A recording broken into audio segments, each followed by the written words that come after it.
ओम शांति। आज की मुरली है 1/11/1971 की। मुरली का विषय है सर्व शक्तियों के संपत्तिवान बनो। सर्व शक्तियों के संपत्तिवान बनो। प्यारे प्यारे अव्यक्त बाप दादा कहते हैं, विदेशी बाप दादा को बच्चों के समान देह का आधार लेकर जैसा देश वैसा वेश लेकर आना पड़ता है। विदेही को भी स्नेही श्रेष्ठ आत्माएं अपने स्नेह से जैसे अपने जैसा बनाने का निमंत्रण देती हैं और बाप को भी फिर बच्चों के निमंत्रण को स्वीकार करने के लिए आना पड़ता है। तो आज बाप दादा भी हमें निमंत्रण देने आए हैं। आज बाप दादा अपने बच्चों को निमंत्रण देने आए हैं। बाबा पूछ रहे हैं, अभी घर जाने की पूरी तैयारी कर ली है या अभी और करनी है? तैयारी करने में कितना समय लगना है, ये बाबा पूछ रहे हैं।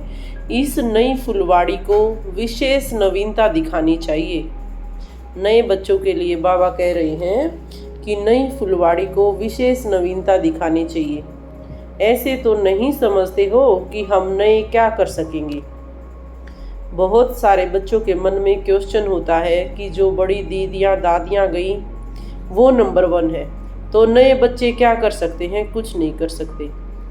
लेकिन बाप दादा कहते हैं, लेकिन सदा यह स्मृति में रखना कि यह पुरुषोत्तम श्रेष्ठ संगम युग का समय कम होता जाता है।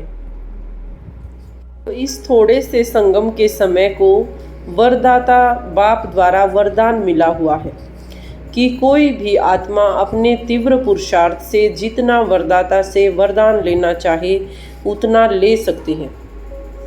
कोई फर्स्ट और लास्ट अभी फिक्स नहीं है, तो कोई भी आत्मा तीव्र पुरुषार्थ करके आगे बढ़ सकती है। इसीलिए बाप दादा कहते हैं, जो नई नई फुलवाड़ी सामने बैठी है, सम्मुख आई हुई फुलवाड़ी है, वो जो चाहें जैसा चाहें जितने समय में चाहें वरदाता बाप से वरदान के रूप में वर्षा प्राप्त हो सकता है। क्योंकि नए बच्चों प्रति बाप दादा का विशेष स्नेह, विशेष सहयोग है। इसी बाप के सहयोग को सहज योग के रूप में धारण करते चलो। यही वरदान हमें हाई जंप दिला सकता है। बाबा कहते हैं कि बाबा के सहयोग से सहज योग के रूप में हर शिक्षा को धारण करो। सिर्फ सदा यही स्मृति में रखो कि मुझ आत्मा का इस ड्रामा के अंदर विशेष पार्ट है। तो बाप दादा बाबा हमें नशा चढ़ाते हैं कि मुझ आत्मा का इस ड्रामा के अंदर विशेष पार्ट है। यदि यह स्मृति हम रखें तो तीव्र पुरुषार्थी बन जाएंगे। क्योंकि सर्वशक्तिवान बाप सहयोगी है। जिसका सहयोगी सर्वशक्तिवान है तो क्या वह हाई जंप नहीं दे सकता है? सहयोग को सहज योग बनाओ। जो निरंतर योगी होगा उनका हर संकल्प, शब्द और कर्म बाप की या अपने राज्य की स्थापना के कर्तव्य में सदा सहयोगी रहने का ही दिखाई देगा। इसको ही ज्ञानी तू आत्मा, योगी तू आत्मा और सच्चा सेवाधारी कहा जाता है। आगे बाबा समझाते हैं और भी क्लियर करते हुए कि यदि हम बुद्धि द्वारा सदा सहयोगी बनने में कारणे अकारणे मुश्किल लगता है, मुश्किल हो जाता है, तो वाचा या कर्मणा द्वारा अपने आप को सहयोगी बनाओ। ऐसे तो निरंतर योगी बन सकते हो ना, या यह भी मुश्किल है? मन से नहीं तो तन से, तन से नहीं तो धन से, और धन से नहीं तो जो जिसमें भी सहयोगी बन सकता है उसको सहयोगी बनना भी एक योग है। अर्थात बाबा ने हमें चुना है सिर्फ यह स्मृति रखने से। हमको जो भी पार्ट मिला हुआ है उसी में हम अपना सहयोग दे सकते हैं। एक होती है अपने में हिम्मत, हिम्मत से सहयोगी बनाना। अगर हिम्मत नहीं है, तन में भी हिम्मत नहीं, मन में भी हिम्मत नहीं, धन में भी नहीं, तो क्या करेंगे? ऐसा भी सदा योगी बन सकता है। इसके लिए भी बाबा ने युक्ति बताई है कि भले तन में हिम्मत नहीं है, मन में नहीं है, धन में नहीं है। कई ऐसे होते हैं जो भले अपनी हिम्मत नहीं होती लेकिन उल्लास होता है, हौसला होता है, यानी कि बाबा मिलने की खुशी होती है। धन की शक्ति भी नहीं है, मन में कंट्रोलिंग पावर भी नहीं है, व्यर्थ संकल्प भी ज़्यादा चलते हैं। लेकिन जो कोई बात जीवन के अनुभव में उल्लास और हौसला दिलाने वाली हो, उसी द्वारा औरों को हौसला दिलाओ, तो औरों को हिम्मत आने से आपको भी हिस्सा मिल जाएगा। जो भी आत्माएं निमित्त बनी हुई हैं, बाबा की बनी हुई हैं, उस हर एक आत्मा को जीवन में कोई न कोई प्राप्ति का अनुभव अवश्य है। तभी तो हम टिके हुए हैं, ज्ञान में बाबा के पास आए हुए हैं। यही विशेष अनुभव अनेक आत्माओं को उल्लास और हौसला बढ़ाने के काम में लगा सकते हो। इस धन से कोई भी अपने आप को वंचित नहीं कह सकता है। जो हमारे पास भी है, जो हमारे पास है और जितना है, उस द्वारा औरों को हिम्मतवान बनाना, सहयोगी बनाना। इससे भी सहयोग की सब्जेक्ट में मार्क्स जमा होंगे।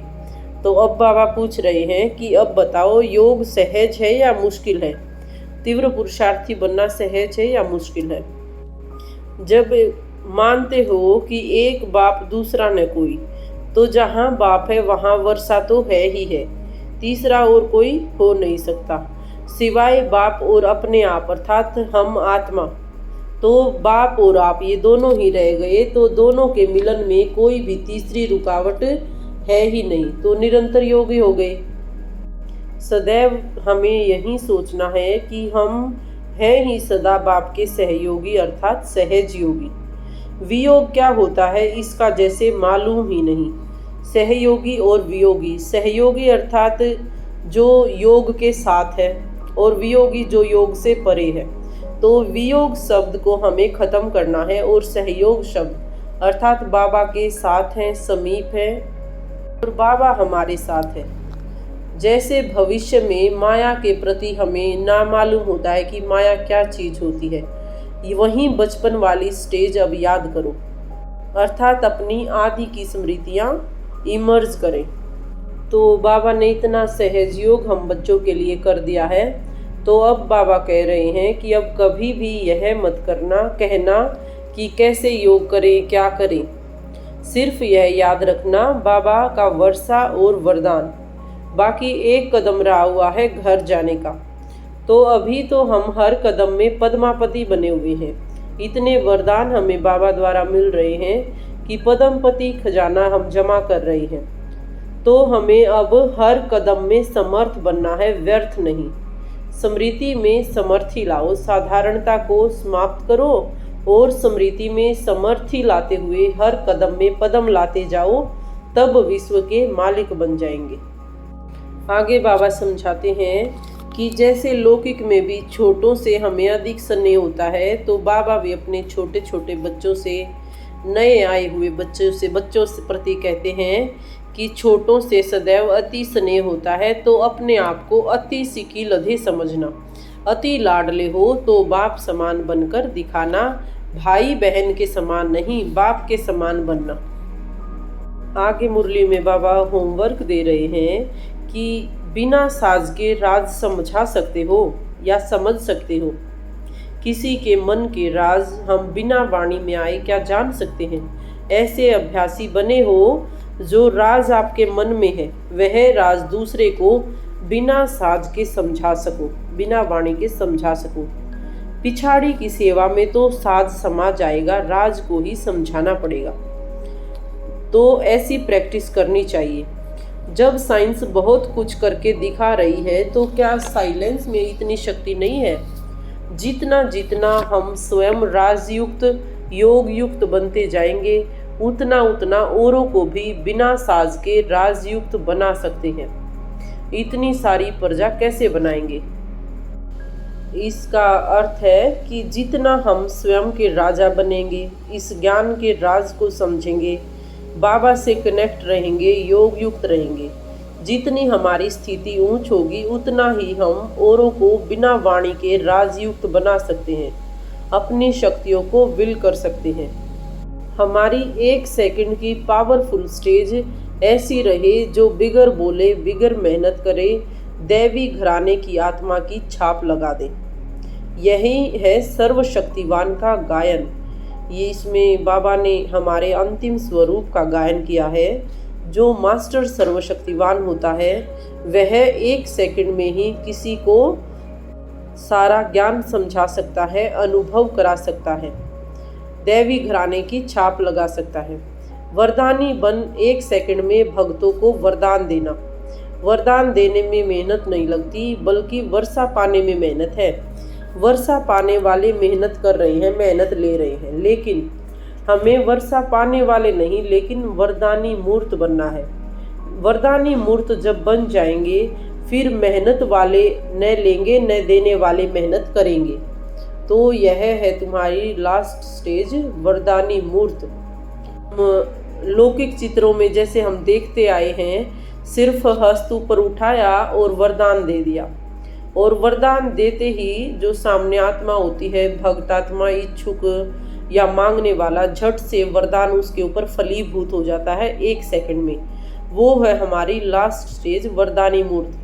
जैसे लक्ष्मी के हस्तों से स्थूल धन देते हुए दिखाते हैं, तो यह तुम्हारा लास्ट शक्ति स्वरूप का है, न कि लक्ष्मी का।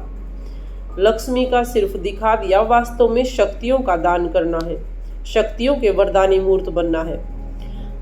क्योंकि लक्ष्मी आज पैसे, धन दौलत आदि किसी भी चीज़ की कोई कमी नहीं है। सिर्फ मन की मेहनत, मन की उदासी, डिप्रेशन, शक्तियों की कमजोरी, ना उम्मीद होना, इन शक्तियों का दान हमें विशेष तौर पर करना है। शक्ति रूप से सर्वशक्तिवान का वरदान देते हुए का यह चित्र है, जिसको अभी स्थूल धन के रूप में दिखाया जाता है। तो क्या ऐसा अपना स्वरूप सदा वरदानी, अपने आप को साक्षात्कार होता है? क्या हम अपने आप को ऐसा वरदानी मूर्त समझते हैं? तो इससे ही समय का अंदाजा लगा सकते हो। इससे ही समय का अंदाजा, अर्थात हम कहाँ तक समीपता की तरफ गए, संपूर्णता की तरफ। यदि हम अपना स्वरूप उस वरदानी रूप में, लक्ष्मी के स्वरूप में देखते हैं, तो हम संपन्नता के समीप हैं।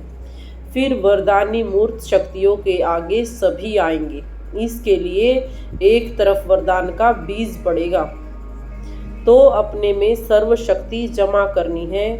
ऐसे वरदानी मूर्त बनते और बनाते जाओ, आवाज से परे जाना है। अच्छा, ओम शांति। बाबा ने लास्ट लाइन बोली, ऐसे वरदानी मूर्त बनते और बनाते जाओ और आवाज से परे जाना है।